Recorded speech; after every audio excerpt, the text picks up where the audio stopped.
What's up, guys? Hope you guys had a good day. What's up, Anders? What's up, Kate? How we doing? What's up, Ian? Ali, how we doing? What's up, Soph? Hope you guys are doing well. No 4 o'clock grind today, I know, sorry. What's up, Seb? What's up, Audrey? Oscar and Andy, welcome. What's up, Soph? Welcome, Brayden. What's up, Jen? What's up, Jalil? I missed you too, Nandy. Back at tomorrow, 4 o'clock. We'll get it going. What's up, Chico?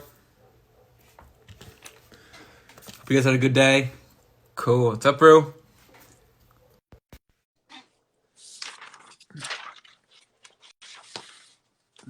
What's up, Sienna? Boom. Jalil. We're in. What's good? What's up, man? How you doing? I'm well. How are you? Good. How was the day? It was good. It was good. It was chill. It's my day off, so not too much to report on. What's the plan for tomorrow? Something like the last couple days? Yeah, tomorrow head in the facility in the morning, get like the individual workout in, and then kind of just chill the rest of the day. Are you guys doing weight room stuff right now? No, because the gyms aren't how do you say it? The gyms aren't Open. available. Yeah, Got it. so just field stuff right now. Is it the same schedule as the one you showed me, or is it different each day, or what? They switch it up. Each day they give us like a new workout, new ball work or new and new like a new fitness circuit. So it's at least good to get like a different look at each day, you know. How's Nashville right now? Is it like shut down, or is it kind of starting to open up back up, or what? It's starting to open up a little bit. So like you'll see some of the restaurants are starting to open up and whatnot, but still all of the most of the retail stores, all that kind of stuff is all still shut down. Yeah, same here, pretty much. Cool. Well, I know people are gonna be joining as we go. Let's just get it going, though. Cool. First off, thanks for joining. I know we had good chat last week, and I think it's super valuable for players, younger players especially, to hear different from different perspectives. Hmm. Obviously, you have a big time, a lot of accomplishments, whatnot. Is this your 10th year in the MLS? I want to say. Yeah, Yeah. How many different teams? this is 5 or 6. Hold on. Losing track, man. Yeah, I'm starting to lose track. Veteran. Uh, So I know you played in a lot of different cities. What do you think is one of your favorite? What are your favorite cities that just in general, right? Not just maybe the cities you've played, but also like mhm. visiting. My favorite city is Chicago, hands down. Of the places that I played, um, there's just when the weather's nice, there's just so much to do, man. So much to do. It's a beautiful place. The energy's amazing. Yeah, and I mean, it's special for me because that's where I started my career. For sure. Cool. Let's start now. So real quick, for those that don't know, we'll get into some And to questions later. clarify, 6 teams, six, 6 six. teams. Okay. Yeah. Real quick, for those that don't know, me and Jalil played at Santa Clara together. Before that, let's go back before that though. So you grew up, Yeah. where did you grow up exactly? I was born in Southern California, like Fontana area, and then our family moved up to Davis, California when I was about 2 years old. So that's where I call home. My hometown is Davis, California. Yeah, and I played all my youth soccer, for what is now Davis Legacy, except for my last year, my senior year of high school, I played for San Juan. Got it. Why'd you go to San Juan? Better team? Be, well, to be fair, I always played up, um, because I had an older brother and an older cousin who came, um, over from Nigeria, and they're 2 years older than me, and they would play like a year up. So I would play like I would I was playing like 3 years up when I was young, like really young. So by the time I got to my senior year of high school, my age pure team pretty much like I don't even think there was a team in my age group. I think it had fallen apart by the time I got to my senior year, so I needed a new home, you know. Makes sense. How did you decide on Santa Clara?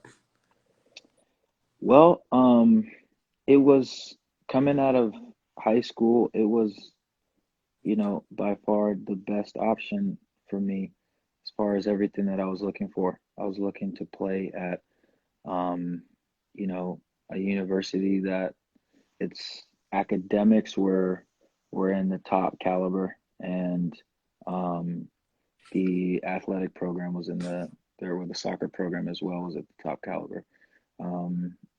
And yeah, coming out of high school, Santa Clara was it. Got it.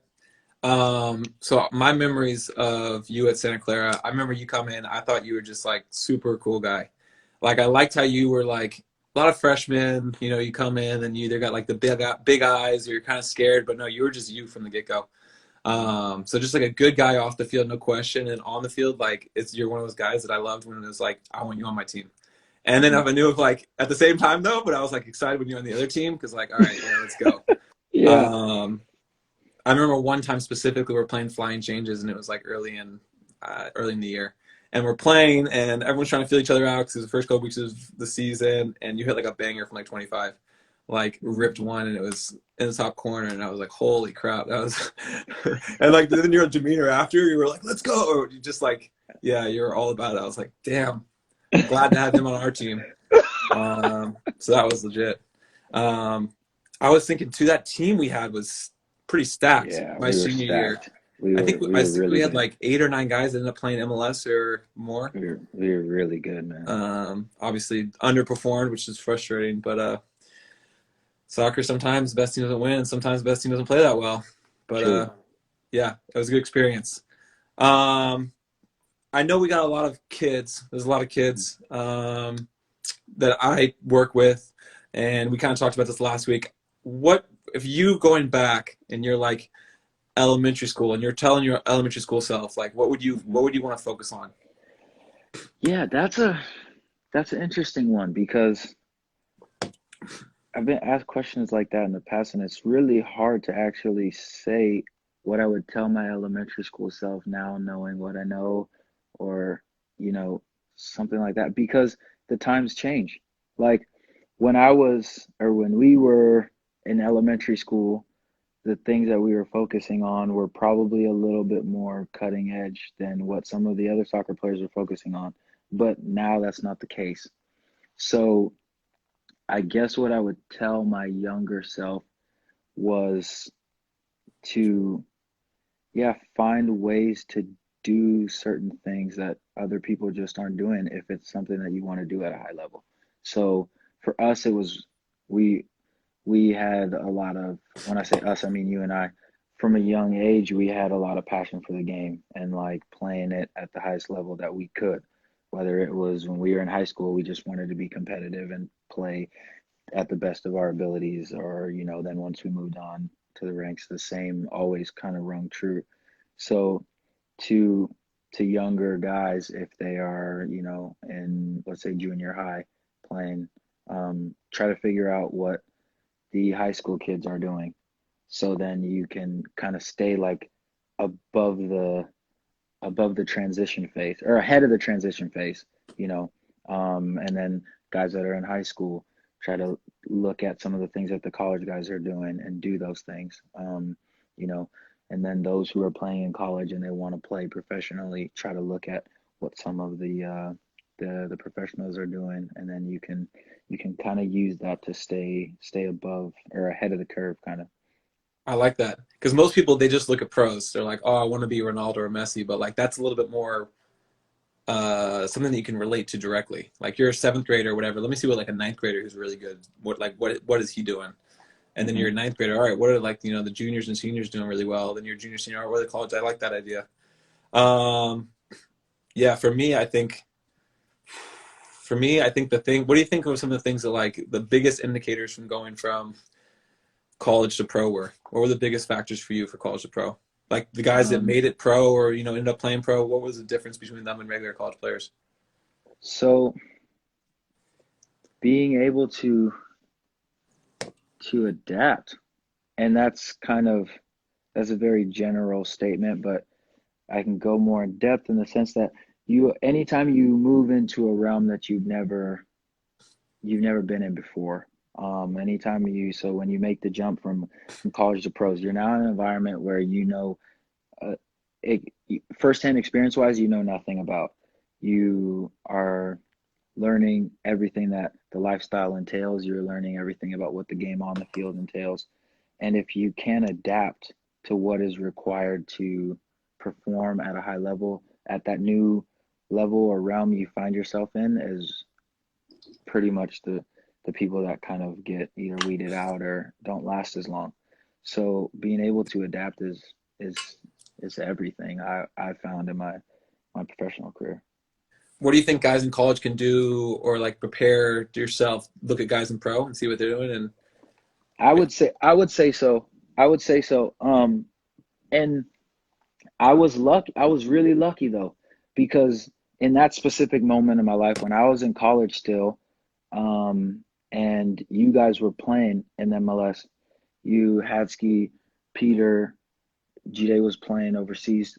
I I could reach out to you guys and you guys would give me firsthand experience and firsthand knowledge on like what are some of the things that I needed to even be thinking about, right? There are so many things that like go on at the and it doesn't necessarily have to be from college to pro. It's any next level that like you probably haven't even ever even considered. So you guys were telling me things about the importance of eating well, learning how to like cook simple things that you could cook 2 or 3 times a week. Like I picked up those types of things from you and I came and stayed with you in Kansas City for that week. Learning how to have other hobbies. So that way when things aren't going so well on the pitch and now that it's your job, you stay like mentally fresh. You know, Peter was really big on like helping me understand like stuff like okay, how to pick an agent if you need one, like those types of things that like as a college kid, you aren't even yeah, you're thinking about like, oh, I'm just gonna go out and ball and kill it, and then everything just happens, you know. So you can apply that to when you're in sixth grade and you're trying to figure out, or you're going into sixth grade and you're trying to figure out what the middle school kids are doing or whatever have you, you know. that makes sense. That makes sense. Hobbies. What are your hobbies outside of soccer? Um, I love music, so I love listening to music, finding new music. Let's see. Um, I learned how to speak our native Nigerian language. So that's something that like I study fairly often, and like I try to help some other people who want to learn language too to learn it. That's something that I've Very spent cool.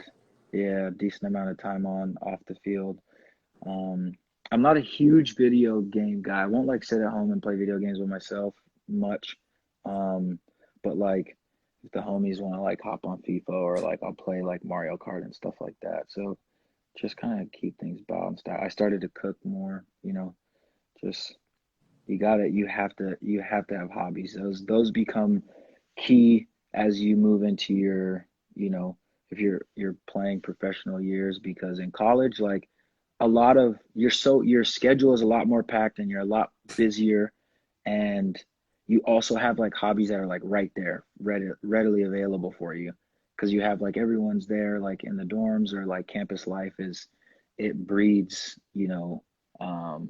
it just breeds like an environment for like hobbies and hanging out and passing the limited amount of idle time that you even have in college.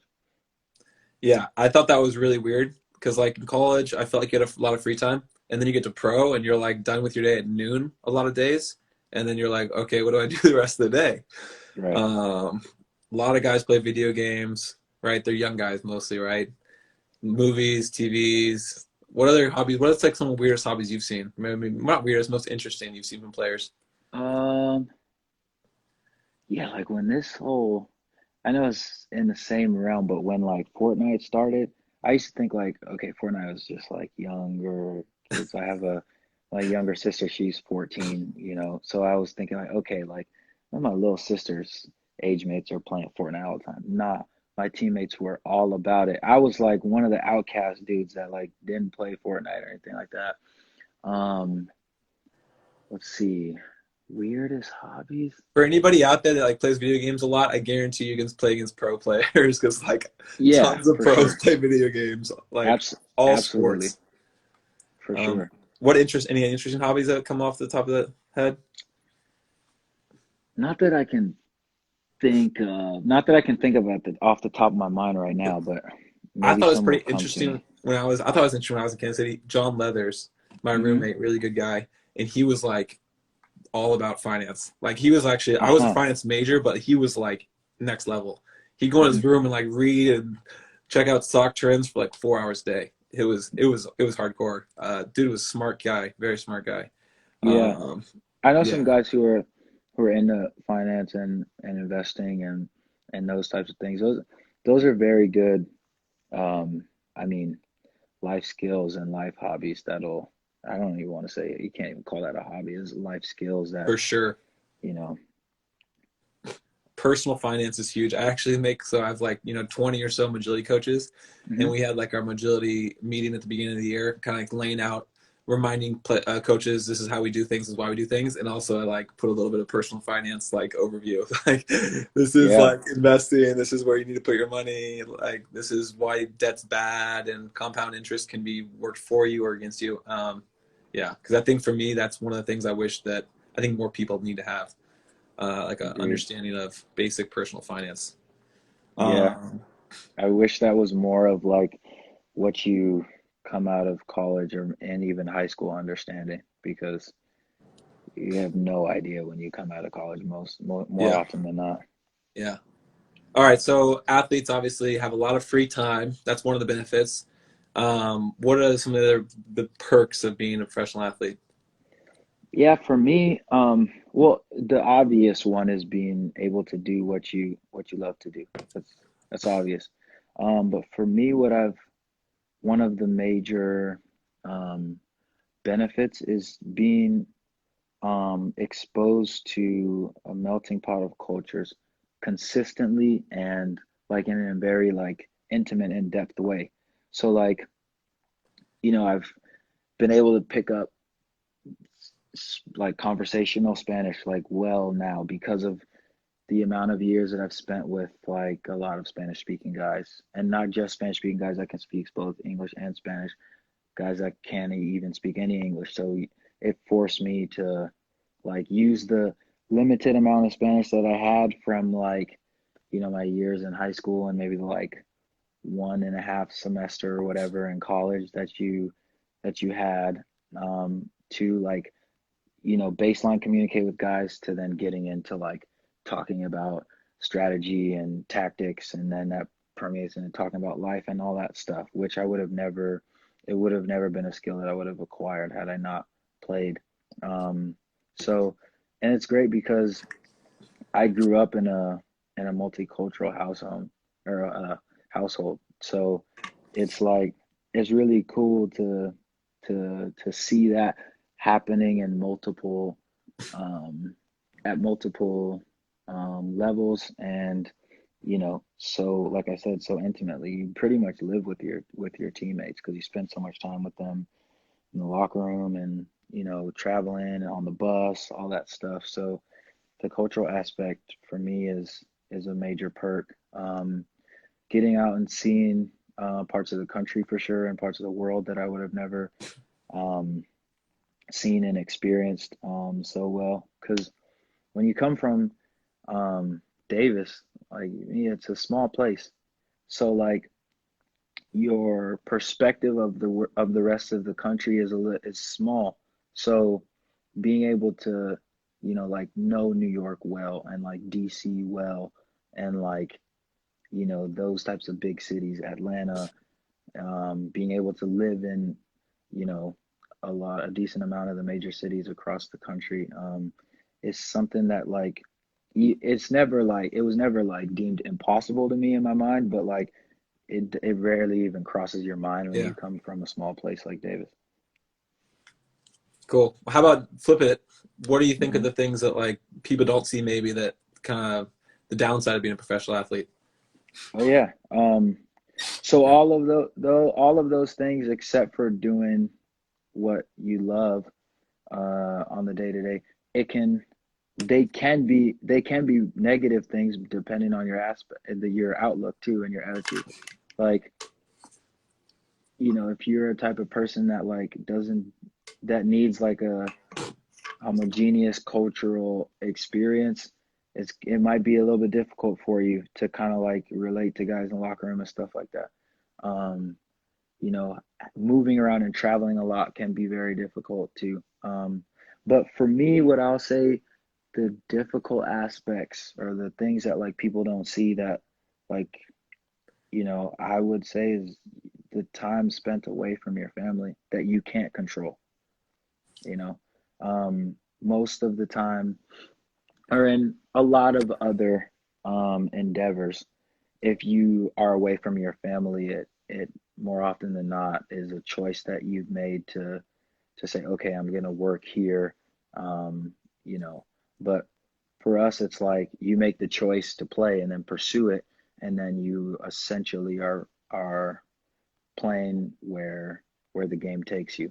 So I spent a lot of time away from my family, and then you miss things like a lot of your closest friends or maybe even some of your family members' weddings and things like that that are very important. Let's see what else. The traveling aspect of it, I don't mind it so much, but sometimes it does get a little tedious. And it's nice to just be put and stay in one spot for a while. Um, so so yeah, there's always, there's sacrifices that we all need to make. So it just is what it is. Yeah, that's something like I remember after I finished playing, I think people don't grasp that. They're like, "Oh, you're just traveling these cities and like it's so cool." Like, yeah, but you travel pretty regularly, which is fine if you're comfortable with it. But like Hmm. every Saturday night, you have a game, right? Every like your weekends don't. There's no weekends for you. Like your Hmm. weekend is you have a Monday off day, depending on the team you're with. But like you have one day off a week, and then like yeah, as you said, like your buddy's getting married. Well, you have a game or you have season. You can't just take off. Hmm. You have a couple months free in the summer, but hey, your friends are going having a get together in Tahoe or something like you're in a season. You like can't just like take a couple days off. That doesn't happen. Hmm. Um, yeah, so that's you gotta be like mentally strong for sure um, to be an athlete because there's just yeah there's just things that just come up and you just gotta focus on the game and you and getting better. What would Yeah. you say? You've had a career. I'm sure you've had some injuries and setbacks. What are some of the things that maybe have like how do you get through those moments? Maybe those moments where you're not playing or playing as well as you hoped. Yeah, that's a very good question. What I've learned is that like you really have to like protect and guard your your ability to enjoy the game. Like, and that's something that like isn't it's an active process. Like a lot of people like you'll say like, "Oh, just enjoy the game, just play for fun, have fun." But how do you do that? How do you guard yourself so that like when certain things don't go your way, you're still able to tap into your happiness on the field? Like it's not easy. It's really not easy, and you you have to have things in place where you are constantly checking in with yourself to make sure you keep yourself, your happiness and your overall pleasure protected and guarded, because there's so many things that like happen in this lifestyle that can easily very easily make you jaded toward playing, just playing, because it's not as soon as it goes from college has its aspects that can make you jaded, definitely. But like if you come to if you come into a college program, you're there for 4 years. You just are. Like your scholarship situation could maybe change, or for sure your playing situation or your playing time could change, but you come in as a freshman, you're leaving as a senior unless something happens or if you get kicked off the team or something wild. But that is, that completely is thrown out the window here. So there are so many things that like can come your way that make you, I really don't want to play right now. But like I've learned along the way that the only real person that controls like that, I really don't want to play right now and I'm not going to enjoy this, is actually you. It actually is. But the way that we're wired is we are, you know, we we are always kind of looking for like certain levels of satisfaction that isn't necessarily tied to our own mentality and our own inner peace. So when I was able to tap into that, and after going through, battling through certain injuries, I've been lucky in that regard. But more so like playing time and like contracts and stuff like that. Um, I kind of got to a point where I felt, yeah, that my overall approach to the game was protected, and that's a very like peaceful place that takes years to get to, I would say, for most people. Was it like a mentality that you had, or did you have some like kind of tricks maybe to find that? What would you say? Was it more just like Both, your mindset? Both? all of that. So I would say the biggest piece in that were um, would be my support system, the people around me, and the core of that is my family, and they're the ones who always are like, "Hey, look, you gotta, you have to enjoy what you're doing." But like I said, they would help me take it to another level.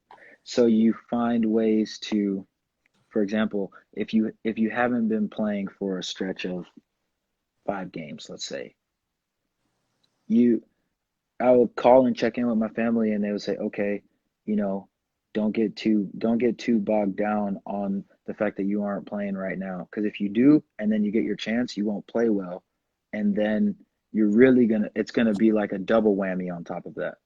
So go to training, try to find ways to enjoy training, try to find ways to make sure that you are doing things to keep your mind in a safe space, so that way you're going into your chance when your chance comes, not like, oh man, like I'm so pissed off that I haven't been playing. Now that I'm playing, I'm gonna show these people. No, it's okay, I'm in a good rhythm that I've created by myself. You could play me or you can not play me, but it's not going to affect my rhythm.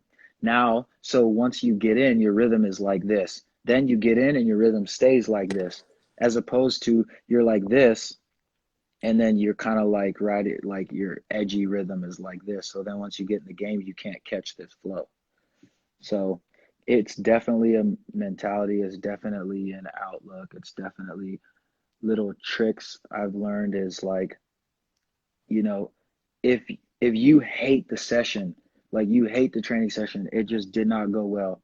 Get like a group of your boys after training and play two touch. For So you sure. leave For like sure. at least happy. Yeah. Or like, you know, if like, yeah, like those little types of things get you kind of going. Um so yeah. I like that. Yeah, no, for me, like I completely agree. If you're just not feeling good, you don't have good confidence, whatever, it's just go back to enjoying it and doing stuff like that, two touch or some finishing competitions or whatever. Just get the joy back for me really worked. Hmm. Cool. Well, I want to ask. Let's open up to a couple questions. I've seen a couple questions here. So I think I Okay. saw one. How about this first one that you see right now? How do you balance school and soccer as a Yeah. youth and in college? It's a great question. And for me, how I balanced it was I just always wanted to to do well at what I was doing. And I didn't just leave that up to like, it wasn't just like a blind hope, like, okay, I want to do well and that's it. Like I was always trying to figure out like what is the best way to do that, soccer and in school and like in life too. So I remember like when I first got to Santa Clara, I was kind of trying to catch the vibe of how like everything worked, right? So I realized quickly that like you guys would always, you upperclassmen would always be saying like, oh, so like a junior would ask you guys, Jide will always be talking to you guys, oh, hey, I'm getting ready to take this class. Like, who did you have? What was the, which professor should I take? Which one should I not take? So I caught on to that stuff quick. So then I would, whenever I was going into a course, I would check in with you guys. Hey, you remember freshman year might be a long time ago, but do you remember this person for this class? And then you guys would be like, oh, no, no, no, don't take that person. Go to the, take this one and don't get that book, get this one or whatever. So you learn, so I learned, we learned like how to um kind of like we learned how to find the nooks and the crannies of the system. Um, and then in saying that, the what helped me overall balance things the most was that um, I we banded together as as a class. Our freshman class, we banded together so we would work really, really hard and on the field, and then we would study together. So it creates a, you're always like pushing yourself against your peers. So I would say to find people that are have similar goals as you, and try to link up with them, and then it like boxes yourself into succeeding. I like the idea of navigating college. That was definitely a huge piece for athletes, Yeah, navigating the courses to take, which was not to take, for sure. including majors too, right? Mm-hmm. Let's go. How about, I saw political.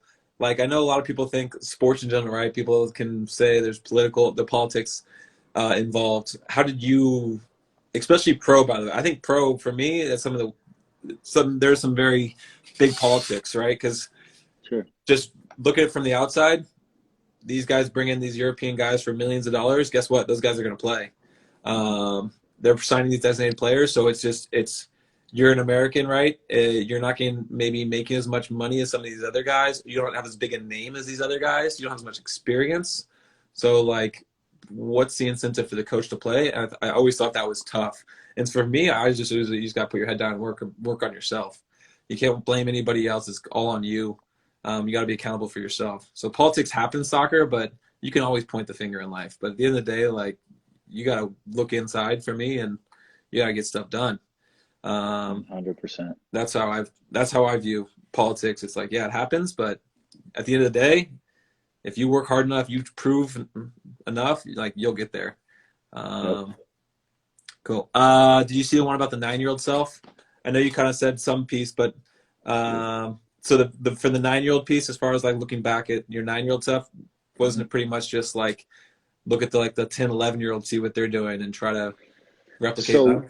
yeah, so what else would I tell my 9-year-old self? Is that the question? Yeah. Or Anything else? um, let's see. What I'll tell my 9-year-old self. So my 9-year-old self is a lot different than than like the person you know you got to know in college and stuff. 9 years old, I was like full of energy, rambunctious, like getting in trouble Oh, in school for overly like competitive? no, not really. Oh, really? I would get in trouble for at school for like stuff like talking too much in my table group, you know, like like that kind of stuff. And then like I was always like kind of like finding myself in these situations where like I had to explain to my dad and my mom like what happened and what I did, you Dude, know. I could just imagine like 9-year-old Jalil like giving some looks like Jalil. Yeah. So I would probably tell my 9-year-old self to to probably be a little quiet, more quiet in the classroom and focus a little more. That's what I would I like tell that. myself. Here's another question I know that everyone always asks professional players: who's the best player you've ever played against? Yeah, it's And by the way, Jalil plays oh center back for those who are wondering. yeah. That's that's tough. I would say to pick one is difficult, but I would probably say Henri because he like he could do whatever he wanted to do, and he could. They always say like, okay, like you have to like your mentality is on your mark, get set, go. There's no light switch. You can't just turn it on, and that's I 100% live by that. But Henri is not a normal person. He he could literally turn it on like that, and it would be like, okay, he wants to play now, and you can't do anything about it. You can't stop him. So, um, yeah, I would say Henri. And for the years I was in Chicago, obviously we're in the same conference with Red Bull, and so we'd play them consistently. And yeah, he was just like so efficient with everything that he did. Much taller than most people probably How tall would is he? imagine, at least 6'3". And big, strong, fast, smooth, can score, can pass, can do anything you wanted to do. Um, so yeah, any player like that can get to a gear where there's nothing you can do to stop them. There's not much you can say more than that. You get the better of him in most matchups. No, That's no. the reason why he's the hardest guy you played against, the best guy you played against. That's funny. Um, Corona, obviously, that one concerned about ready to start the season. That was just like playing a waiting game, really. Have you Yeah. guys been told anything else? Or just kind of playing the waiting game right now? Yeah, it's all just nothing is concrete, to be fair. So we're just all trying to figure out what lies ahead for us, and how the league is going to move forward, how us as players are going to decide to move forward, as far as whatever is in our hands to decide on. It's just this whole situation is affecting everybody, in ways that we've never seen or experienced before. So I wish I wish anybody had more to say on it, but it's it's just one of those situations where we're all in the same boat. Yeah. Okay, two questions. I saw one. What do you think about Jim's sessions, working with, without the ball? Like as a Mhm. younger player, like what do you think maybe like the breakdown should be as far as like percentage with the ball versus without the ball? Or like how do you feel about yeah, lifting and that piece? How young are we talking? You tell me. What do you think they should start like getting body mechanics? I would say so. Again, this is kind of one of those aspects where when we were growing up, if I let's say I was the age I am now, you know, in 1995 or whatever, what I'm gonna tell the 10-year-old Jalil or whatever is gonna be much different than now, because at the time that we were playing our youth ball, there wasn't like the huge emphasis on individual training. There wasn't the huge emphasis on, speed and agility training, on CrossFit, on weightlifting. All of those things for the overall athlete just Yeah. weren't there. Like you can see, I'm sure you've been watching Last dance? Last Dance, They're right? not that big or like they're just Y- yeah, their gym sessions are pretty weak. Right. Like if you look at Jordan was literally the best athlete in the entire world at that time, in the mid to late 90s, when a decent amount of the bulk of the meat and Yep. potatoes of the documentary takes place. And like his gym workouts like don't look anything crazy, and like the equipment isn't that great compared to now, right? So that's all to say, when we were 5, 6, 7, 8, 9, 10, no one was doing anything else but just playing the sport that you played. But now I would say, you know, kids that are young, around before they're hitting puberty, I don't see the point in in lifting weights. But that's not to say that working on their overall mechanics as far as how to squat properly, how to land when you jump properly, agility, free weight, like no weight type of movements that an older, more developed kid would do with weights would definitely benefit a younger kid like that. Just learning how to, because a lot of there's a lot of there's a lot of things, there's a lot of injuries that you were able to avoid because of your athleticism, because you know how to fall, because you know how to jump, you know how to land. Those types of mechanics are very huge, and some kids naturally have them. Some kids, you know, uh, can benefit much more, I would say, from learning, simple mechanics that go a long way. So I'm not sure if I'm answering the question properly, but No, I think that makes sense. Younger age don't need to focus too much on weightlifting. How about olders though? Like yeah, high school age, what percentage do you think, I don't know, like just a couple days a week in balance? Because this is for me pet peeve. Like I'm a pretty fit guy, and like I hmm train a lot of college guys, and a lot of these college guys want to play pro. And I'm like, oh, do you train today? Like, yeah, I lifted. Like, dude, like that's part of it, but that's not. That's just like a piece. Like you got to be out with the ball. You got to be working on your craft. I think it needs to oh, be, 100. for me, Now more I tailored towards soccer. now I It see shouldn't now be. I see what you're saying. Yeah. Yes, now I see what you're saying. So for it goes both ways in my opinion. It goes both ways in my opinion. Like, so weightlifting and any of the, it's not just weightlifting. Let's call it overall body fitness. It takes different forms depending on the sport. So my stepbrother, he runs a gym back home in Davis, P22. Shout out P22. Um, and we talk about this stuff a lot. He'll say like you soccer players, man, sometimes you guys are soft. Like I'll have soccer players come in and be like, "Oh, I'm a soccer player. I don't touch weights." But then you're now saying like you have some of like high school age, college age guys who are soccer players, and they'll say, "Oh, like, oh yeah, I trained today, but I lifted." Like you, as a soccer player at higher levels, both aspects of your game have to be there. Like you're not gonna lift like a football player, American football player lifts, or a baseball player lifts, because you're just working on muscles that you're like over beefing up muscles that are going to end up probably holding you back in more ways than not. And then at the same time, too, if you are super strong and your touch is janky, like it doesn't matter how strong you are. So I would say percentage, well, it's hard to put it into percents, but you definitely just have a better relationship on the ball than you do on the weights if you're a soccer player That's a good answer. I at like higher that. levels. Yeah, for Yeah. sure. Better relationship on the ball than on the weights. That makes a lot of sense. Okay, for me, last question.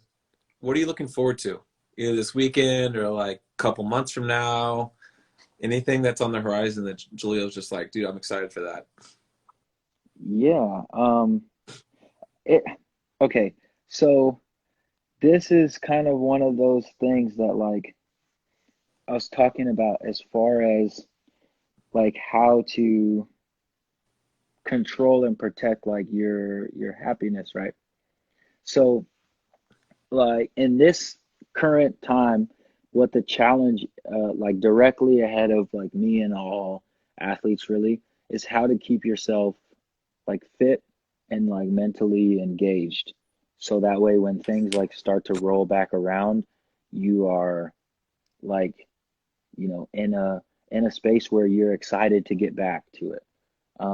Because if you burn yourself out now in this point in time, you definitely don't want to walk into like whether it would be a preseason or whenever we start training back up and you're burnt out. That would be like the worst thing that you could do.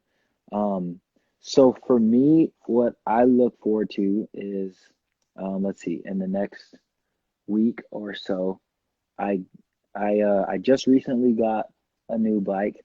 So Road road bike? yeah, like a regular bike, like Or just a a chill bike, like a road bike or a mountain bike or a uh cruiser? what's a road bike? The thin What do wheels you that mean like by? the dudes in spandex wear, like the dudes in spandex Oh, are on. nah, no, come on, Kez. Come on, Kez. You know me. Could you see me? Could you see me with Ah, the with those sunglasses and the spandex and then the aerodynamic helmet? No, that's not that's me. post soccer I career. I can have see that. yeah, I have a have you heard of like a fixie? Like Yeah, the yeah, ones that yeah. are super light? Yeah, Yep. I have a fixie. So just looking forward to like getting out and exploring my neighborhood and riding around on that a little more. So it's another way to like switch up um my like fitness flow in a way to do something new and kind of tap into my inner like Davis childhood. Anyone who grew up in Davis knows that we grew up on bikes. That's So smart. You're a professional athlete. that's You get paid to use your body, and you're on a bike that has no brakes. It's like, it. Mine has brakes though. Come on, oh, okay, okay, handbrake okay, too. Yeah, okay, okay, good. handbrake too. What about you? What are I'm you looking looking forward. forward to? I'm still looking forward to get back on the field in sessions. Like this Mojili Sure. stuff is like I love it because like a couple reasons. One, I wish I had this as a kid, and like I'm seeing the Mm-hmm. improvement, which is awesome. And then two, I see these guys in high school and college. I'm coaching them too, so they're becoming better coaches, mentors, and players. So Yeah. I'd say that in the short term, just because I haven't been doing that at all in the last Mm-hmm. couple months. So that's what I would say I'm looking forward to. I used to bike, but my bike's got stolen a couple months ago, so that's I was a downer. And I haven't You bought one had yet, a so maybe you maybe I'll you buy it. you had a bad lock or you didn't No, lock it it? was I've had a faulty garage door. So I have my road bike and Oh mountain bike wow. were hanging in my garage. I pressed the Mm-hmm. close button. I walked inside the house and it went down and back up. It like yeah, and then so some dude in the middle of the night came in and did that. That's all right. He could have done worse damage. True. True. Um, Real quick, last thing. Mm-hmm. Um, I remember you had a legit goal at Santa Clara. It was against USF. I think it was like Mm-hmm. overtime or like the end of the game, and it was either, I think we're tied. And it was Mm-hmm. was it overtime or was it like time winding down? Time was winding down, and I can't remember if time was winding down in overtime or regulation. I think it was overtime, to be fair. Probably. It was absolutely filthy. So it was like time's winding down. For those who know college soccer, the clock counts down, and it's a corner. It's a corner, right? And balls Yeah. popped up, and I'm just like in the box looking, and freaking Jalil gets up, bike. And I was like, what? That was a ridiculous goal. But then also I saw, I think maybe your first or one of your early goals was Chicago. You hit a freaking banger from like 35 probably. That was just a scream. Was it Open Cup or was that league play? What was that? It was yeah, it was open cup. Dude, that was a freaking rocket. That one reminded me of the one you hit in Flying Change, except the one in Chicago was like, yeah, a little bit bigger and better. But those are the Yeah. two that I remember you scoring. Any other goals that were like highlight worthy that you remember? Um, I mean, say the I don't score much anymore. Just because I'm a center back Centerback, now. yeah. But let's see. I'll say that my favorite goal scored in MLS would be when I was with Chicago. It was my last year with Chicago, and we were playing against Dallas. And hit a goal from outside the box, like corner of the D, left corner of the D, and it's one of those where you like essentially just whip it in. And yeah, the curve like just works in your favor perfectly, where it bends around like other defenders, and the goalkeeper can't see it till it's too late. One of those types. Um, and it ended up being we were it put us up 3-0, I think, but they ended up pulling 2 goals back, so it randomly ended up being the game Game winner. winner. But yeah, so like I said, I don't score much anymore, but yeah, it's interesting that you know, like I came into Santa Clara as like an attacking midfielder, but they also knew I could play center back also. So it's a lot of people don't know that about me because I've always played in the back, at least for the last 10 years. So it's fun to kind of think about those Santa Clara times. And, there's just so much I learned from you guys. Like, I'll always be thankful and grateful for you guys because, you know, one thing I do tell young guys when they come into the league is to try to find a mentor, like older guys or an older guy who has, not necessarily gotten to where you want to go, because you always want to try to go above and beyond the people teaching you, but who can help you with like the transition process that you're in. And that's what we were talking about from the beginning. So I have an older brother who always like helped me along the way. So I think it's just like part of my mentality to like kind of, okay, as soon as I get somewhere, I'm looking for like, okay, who is somebody that I respect as a person first, that like I also respect in this endeavor, that is willing and able to like help me out. And so you guys did that without like me even asking. You guys would tell me, okay, Jalil, like, all right, if you want to do this at a high level in college right now, this is what you got to be doing, blah, blah, blah. If you want to play professionally, this is what you got to be thinking about, blah, blah, blah. And I was like an 18-year-old kid, so I owe a lot of, I'm forever indebted to you and that senior class. You guys took care of me without me even ever having to ask. So, um, you Appreciate it. know, yeah, it's good. It's good that now we're in a position where we can help younger kids, and it's awesome to see that that's what you're dedicating a lot of your time and effort and energy to doing, because a lot of people don't do that. Thanks, Jill. Well, appreciate the talk. Anything else you want to go out on? Anything you want to say, or Uh, um, no, I just that I share the sentiments with you in terms of wanting to get back on the field. As soon as it's all safe for us, I think, you know, everybody is getting antsy and, anxious to get back to what we normally do. So it'll be a lot of fun once that opportunity is here. for sure? I'm coming out to Nashville in the fall. I'm gonna get a bike and we're gonna go on. Okay. We're Yeah. gonna go roll Perfect. around the city.